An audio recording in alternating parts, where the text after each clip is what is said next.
Mr. Patrick Tay. Yes, please. On updates on the CDRT. Since the setup of the Community Disputes Resolution Tribunal, I wish to ask the Ministry of Law how many cases have been filed, how many heard, how many cases mediated, and how many resolved annually.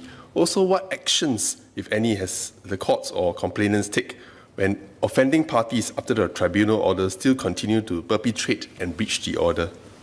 I also asked MinLaw to elucidate on how the CDRT can better ensure the efficient and effective resolution of CDRT complaints, as there are more situations of work from home and resulting in more neighbourly disputes, and some of these disputes cannot be resolved via the voluntary mediation, via community mediation, etc., and whether such mediation can be made compulsory.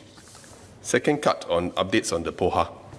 Since coming into force in November 2014, can Ministry of Law provide an update on the number of cases filed and mediated?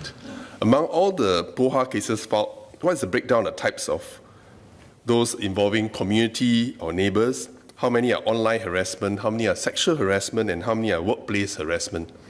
If not already monitored, can I request that the figures be closely monitored and published regularly so that we know the exact magnitude of the various forms of harassment, including the extent of workplace harassment and bullying, as well as the prevalence of sexual harassment in the workplace. I also asked MinLaw to elucidate on the POHA court and how this court can better ensure the efficient and effective resolution of harassment complaints. My third and final cut, enforcement and publication of Employment Claims Tribunal judgment and orders. The Employment Claims Tribunal now has jurisdiction to adjudicate both salary-related disputes as well as wrongful dismissal claims, making it more convenient for parties to resolve employment disputes via single forum. However, an Employment Claims Tribunal judgment that is not satisfied would still need to be enforced in the same manner as an order made by a district court. This would involve detailed processes set out in the rules of court pertaining to the filing of relevant forms, documents, as well as the payment of court fees.